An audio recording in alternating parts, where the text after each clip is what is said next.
Halo, assalamualaikum warahmatullahi wabarakatuh. Perkenalkan, nama saya Rahmadiana Harul Janati, dari kelas H2 dengan nomor NPM 112111113 dengan prodi S1 Manajemen.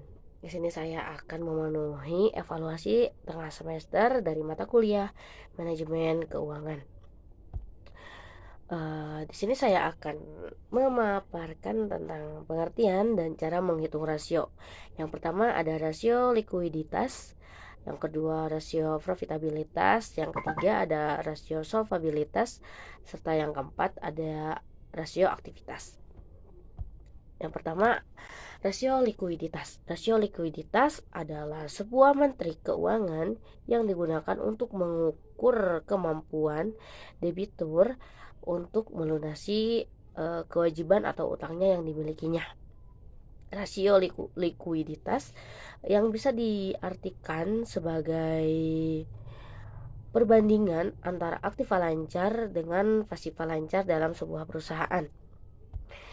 Di sini ada jenis-jenis rasio likuiditas dengan cara menghitung. Yang pertama ada rasio lancar dengan rumus rasio lancar dikurang aktiva lancar per hutang lancar. Contoh soalnya seperti suatu perusahaan memiliki aktiva lancar atau kurang aset sebesar 10 juta dan kewajiban lancar sebesar 5 juta. Jadi kurang rationya perusahaan yaitu 10 juta per 5 juta dikali 100%. Hasilnya 2,0. Lalu yang kedua ada rasio cepat. Rasio cepat cara menghitung quick ratio yaitu dengan rumus likuiditas seperti rumusnya rasio cepat sama dengan aktiva lancar dikurang persediaan per utang lancar. Contoh soalnya seperti perusahaan Maju Jaya memiliki aktiva lancar senilai 20 juta, inventarisnya 2 juta, dan kewajiban lancarnya ada 6 juta. Maka rasio cepatnya adalah 20 juta dikurang 22 juta lalu per 6 juta dikali 100%, hasilnya 3,0. Dan yang ketiga ada rasio kas atau cash ratio dengan rumus rasio kas sama dengan kas ditambah surat berharga per utang lancar. Contoh soalnya seperti misalnya suatu perusahaan memiliki kas senilai 5 juta, surat berharga senilai 3 juta, dan kewajiban lancarnya sebesar 5 juta. Maka kas rasionya adalah 5 juta ditambah 3 juta dibagi 5 juta, hasilnya 1,6. Lalu next ada materi kedua yaitu tentang rasio profitabilitas. Rasio profitabilitas merupakan rasio yang digunakan untuk mengetahui kemampuan dari suatu perusahaan untuk memperoleh laba dari pendapatan yang berhubungan dengan aset, penjualan, dan ekuitas berdasarkan suatu pengukuran. Ada jenis-jenis rasio profitabilitas dengan cara menghitungnya. Yang pertama ada rasio pengembalian aset dengan rumus ROA, laba bersih dibagi total aset. Contoh soalnya seperti sebuah perusahaan memiliki laba bersih sebesar 150 juta dengan total aset 50 juta. Maka ROA perusahaannya yaitu ROA sama dengan 50 juta dibagi 50 juta sama dengan 3 atau 3%. Dan yang kedua ada rasio pengembalian penjualan. Rumus rasio pengembalian penjualan atau ROS yaitu ROS sama dengan laba sebelum pajak dan bunga dibagi penjualan dikali 100%. Contoh soalnya seperti PT ABC menghasilkan keuntungan sebelum pajak sebesar 200 juta dengan penjualan sebesar 2 miliar, yaitu hasilnya ROS sama dengan 200 juta dibagi 2 miliar dikali 100%, hasilnya 0,1. Yang ketiga ada margin laba bersih. Untuk menghitung net profit margin adalah net profit margin sama dengan laba bersih setelah pajak dibagi penjualan. Contoh soalnya seperti laba bersih setelah pajak adalah sebesar 750 juta dengan pendapatan penjualan bersih adalah sebesar 980 juta. Net profit marginnya sama dengan 750 juta dibagi 980 juta, hasilnya 0,76%. Yang keempat ada margin laba kotor. Rumusnya yaitu gross profit margin sama dengan laba kotor dibagi total pendapatan dikali 100%. Contohnya laba kotor perusahaan ABC adalah 56 juta. Total pendapatannya yaitu sebesar 78 juta. Maka gross profit margin perusahaan tersebut adalah 56 juta dibagi 78 juta dikali 100%, hasilnya 71%. Lalu yang kelima ada rasio pengembalian ekuitas. Rumus rasio pengembalian ekuitas atau bisa disebut dengan ROE. ROE sama dengan laba bersih setelah pajak dibagi ekuitas pemegang saham. Contohnya, berdasarkan laporan keuangan Desember 2021, PT ABC memiliki laba bersih setelah pajak sebesar 700 juta dengan total ekuitas pemegang saham adalah 900 juta. Maka rasio pengembalian ekuitasnya yaitu ROE sama dengan 700 juta dibagi 900 juta sama hasilnya 77,7%.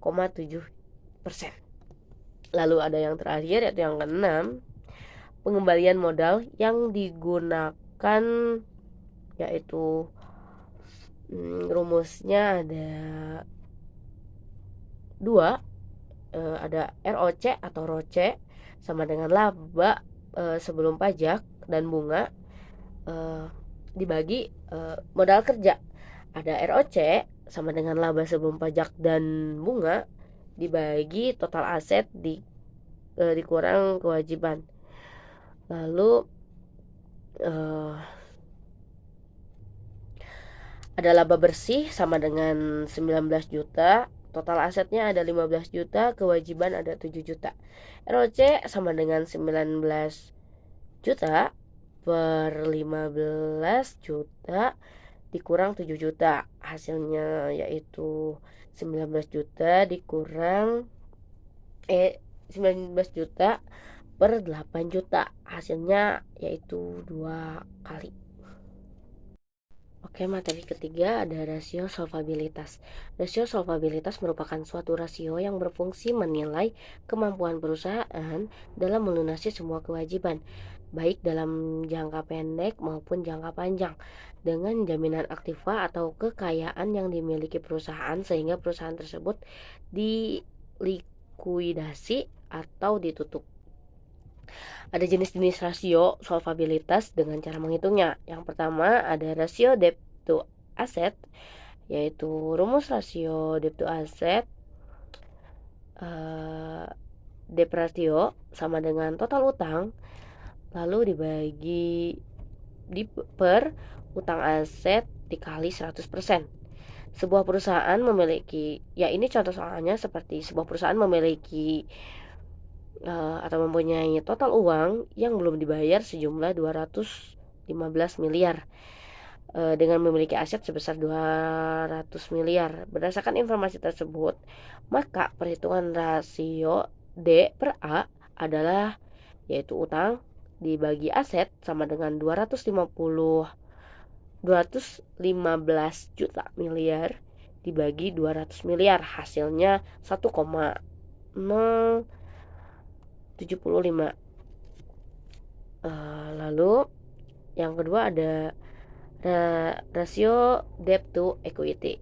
Sebagai contoh, sebuah perusahaan memiliki ekuitas 100 100 miliar dan jumlah aset sebesar 250 miliar. Lalu artinya sebanyak 150 dari aset perusahaan tersebut merupakan utang, sedangkan perusahaan memiliki kewajiban yang berjumlah 25 juta miliar. Debt to equity ratio-nya yaitu 150 miliar dibagi 25 miliar per 100 miliar.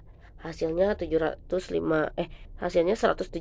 miliar per 100 miliar dengan hasil totalnya 1,75. Yang ketiga ada rasio debt to capital. Sebuah perusahaan memiliki tanggungan utang sebesar 100 miliar dengan total ekuitas 150 miliar. Berdasarkan informasi tersebut, perhitungan rasio D per C akan menjadi sebagai berikut, yaitu utang per utang dikurang ekuitas, yaitu nilainya 100 juta per 100 miliar per 100 miliar dikurang 150. Hasilnya 100 miliar per 250 sama dengan 0,4. Lalu ada materi keempat, yang materi terakhir, yaitu rasio aktivitas. Rasio aktivitas merupakan alat untuk mengukur efisiensi bisnis atau perusahaan dalam mengubah asetnya menjadi pengelolaan.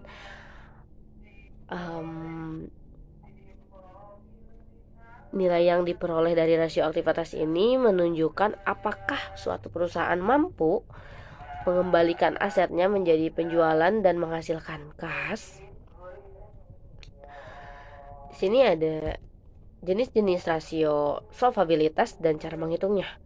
Perputaran piutang usaha. Diketahui perusahaan A adalah pemasok dari suku cadangan alat berat semua pelanggan dan transaksi secara kredit. Penjualan kredit bersih untuk tahun ini adalah 101 juta dan rata-rata piutang usahanya adalah 25 juta.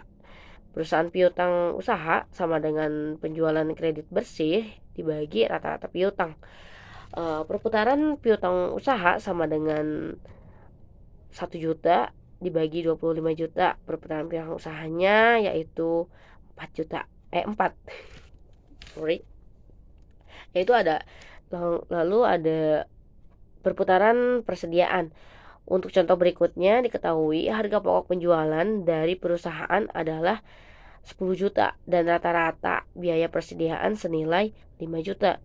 Perputaran persediaan, harga pokok penjualan rata-rata biaya persediaan yaitu 10 juta dibagi 5 juta, hasilnya 2. Perputaran aset tetap. Diketahui penjualan bersih perusahaan A adalah 73.500 juta di awal tahun fiskal.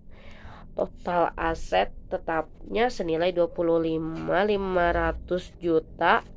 Lalu setelahnya penyusutan dan penambahan aset baru. Aset tetap di akhir tahun fiskal menjadi 24 juta. Perputaran aset tetap sama dengan penjualan dibagi rata-rata aktiva tetap. Perputaran aset tetap sama dengan 73.500 dibagi 22.500 dikurang 24, lalu dibagi lagi 2. Hasilnya yaitu 73.500 sama 73.500 juta dibagi 23.250. Hasilnya 3,16. Lalu yang terakhir ada perputaran total aset. Diketahui perusahaan A memiliki penjualan sebesar 8 juta. Di akhir tahun total aset perusahaan A di awal tahun adalah senilai 1 juta. Sedangkan pada akhir tahun bernilai 2 juta. Perputaran total aset penjualan aset sama dengan penjualan dibagi rata-rata total aset. Perputaran total aset sama dengan 8 juta dibagi 1 juta ditambah 2 juta dibagi lagi 2 juta. Perputaran total asetnya yaitu 8 juta per 100 per 8 juta dibagi 1.500.000 hasilnya 5 juta 5,33. Ya, hanya itu yang bisa saya sampaikan. Mohon maaf kesalahan-kesalahannya serta ketidakjelasannya. Terima kasih. Assalamualaikum warahmatullahi wabarakatuh.